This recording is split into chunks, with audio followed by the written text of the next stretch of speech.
El monasterio de Veruela está a 3 kilómetros de Trasmoz.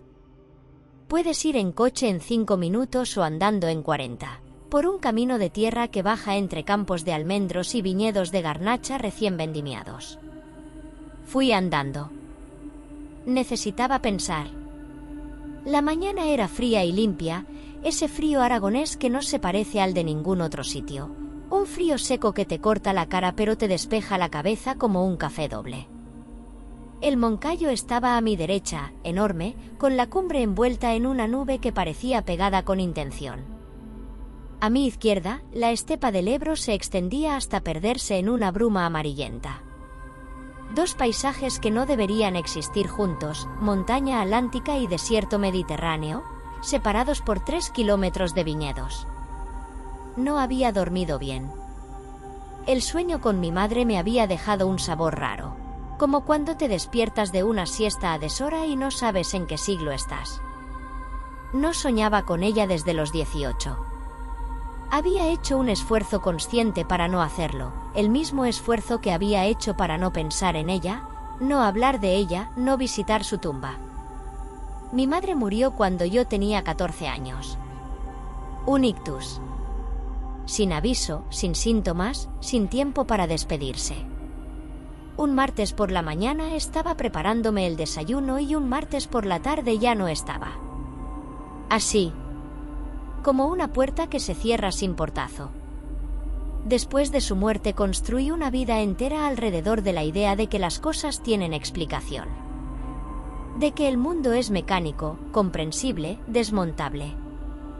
De que no hay puertas que se cierren sin que alguien las empuje. Mis libros son eso, pruebas de que detrás de cada misterio hay un mecanismo. Tuberías, no fantasmas. Estafas, no maldiciones. Física, no metafísica. Es más fácil vivir así. Es más fácil cuando todo tiene explicación. Porque si algo no la tiene, si hay puertas que se cierran solas, si hay personas que desaparecen sin motivo, si hay cosas que pasan sin que nadie las empuje, entonces la muerte de mi madre no fue un accidente biológico. Fue otra cosa. Y esa otra cosa podría significar que ella está en algún sitio. Y si está en algún sitio, significa que no fui a buscarla. No fui a buscarla. En 24 años, no he visitado su tumba ni una vez. Pero estoy divagando. Esto es un libro sobre Trasmoz, no sobre mí. Llegué a Veruela. El monasterio de Santa María de Veruela es una de esas construcciones que te obligan a parar y reconsiderar tu escala en el mundo. Fundado en 1145, primer monasterio cisterciense de Aragón. Un muro de defensa del siglo XVI lo rodea por completo, 6 metros de alto, con torreones semicirculares y almenas, como si los monjes necesitaran protegerse no solo de los pecadores sino de algo más concreto. La entrada es una torre cuadrada flanqueada por 2 cilíndricas. Pasas por debajo y entras en otro siglo. El claustro gótico te recibe con arcos apuntados y bóvedas de crucería que parecen diseñadas para que la luz entre justo como Dios manda, oblicua, fría, con la solemnidad de algo que no se ha reído nunca. La iglesia es una basílica de 3 naves con pilares cruciformes que suben hasta perderse en la penumbra del techo.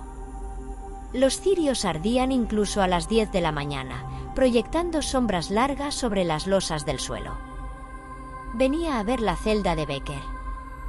O más bien el ala del monasterio donde vivió entre diciembre de 1863 y el verano de 1864, tratando su tuberculosis.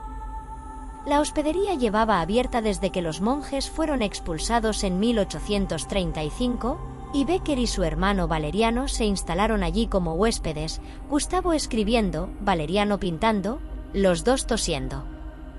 El bibliotecario del monasterio, un hombre menudo, calvo, con gafas de montura invisible y el entusiasmo discreto de quien ha dedicado su vida a cosas que interesan a muy poca gente, me dejó acceder a la sala de fondos históricos. Estantes de madera oscura, carpetas de cartón, el olor universal de los archivos, papel viejo, humedad controlada y tiempo.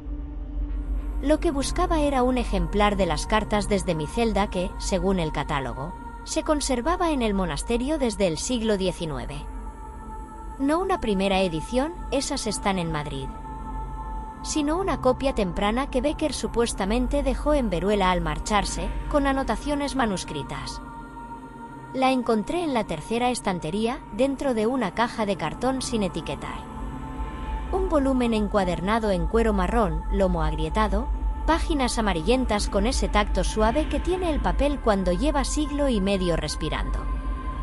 En la primera página, con tinta marrón desvaída, una dedicatoria, para los que vengan después. Y debajo, 3 iniciales, las de Gustavo Adolfo Becker.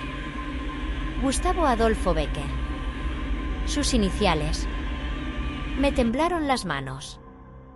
No porque fuera una pieza valiosa, que lo era, sino porque esas 3 letras las había escrito un hombre que tosía sangre en una celda a 3 kilómetros de Trasmoz, mirando el Moncayo por la ventana, sabiendo que se moría. Y había dejado este libro aquí. Para los que vinieran después. Abrí la carta, vi la de tía Casca. Y en el margen, con letra diminuta, apretada, diferente a la dedicatoria, más urgente, escrita con prisa o con miedo, había una anotación.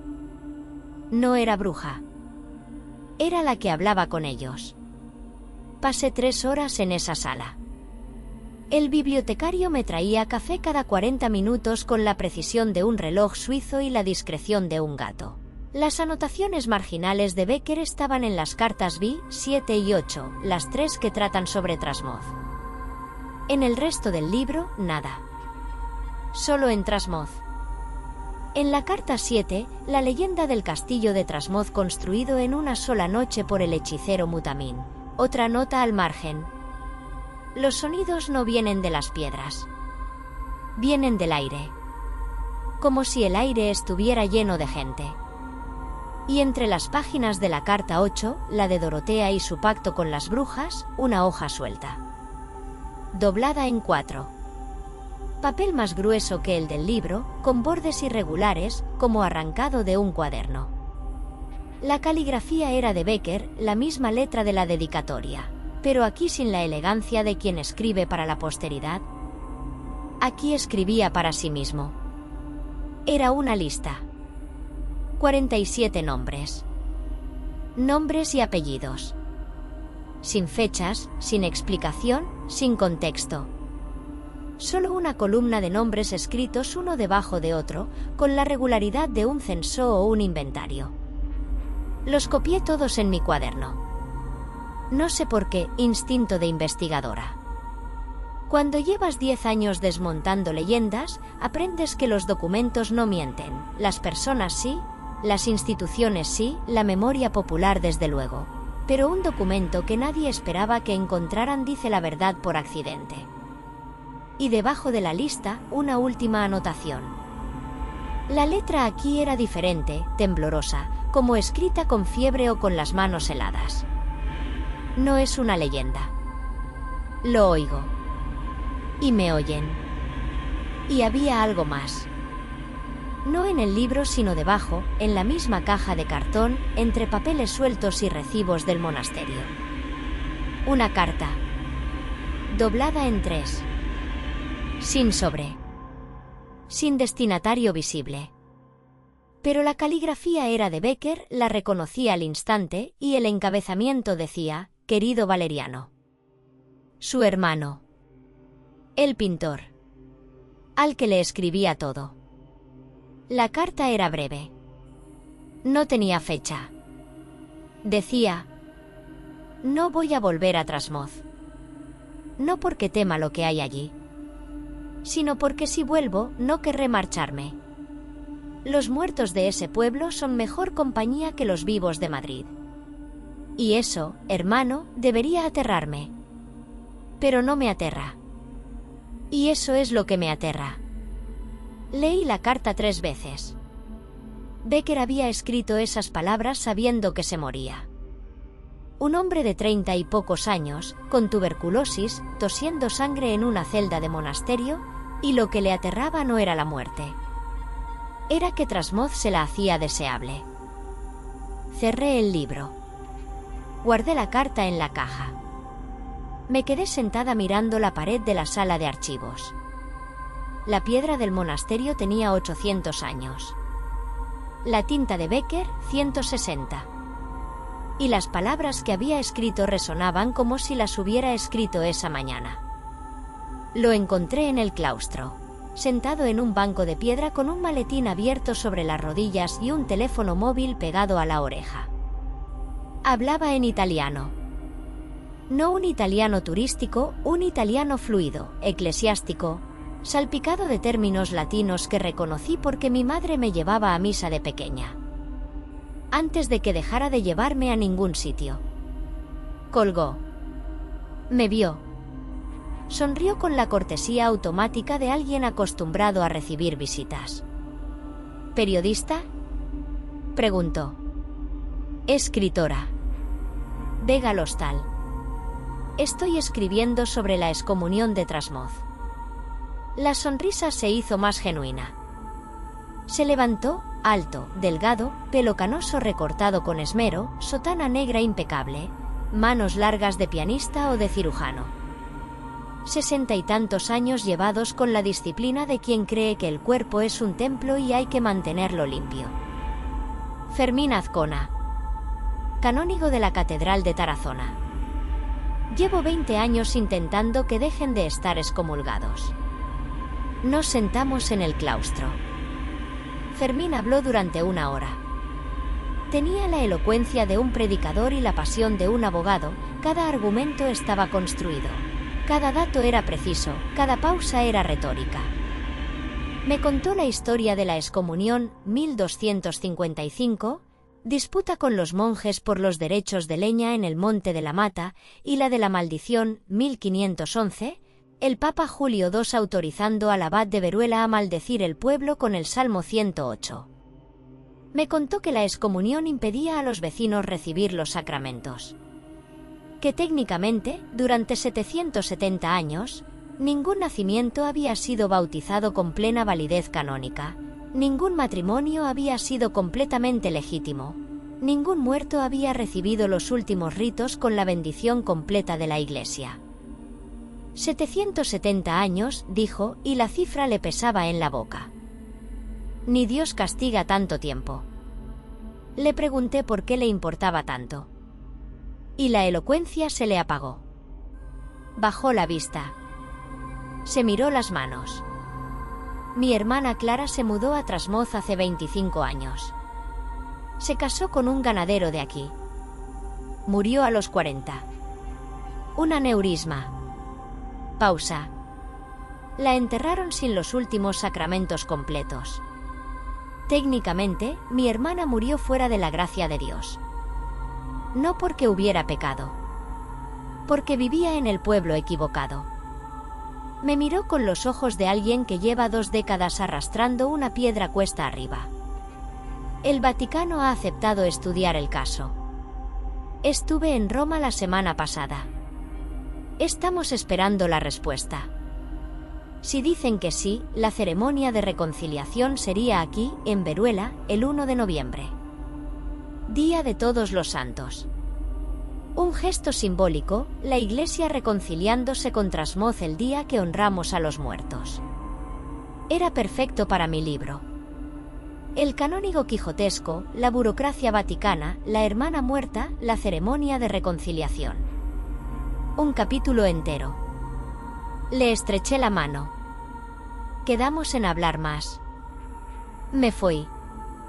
Antes de irme del monasterio, volví a la sala de archivos. Quería fotografiar las anotaciones de Becker.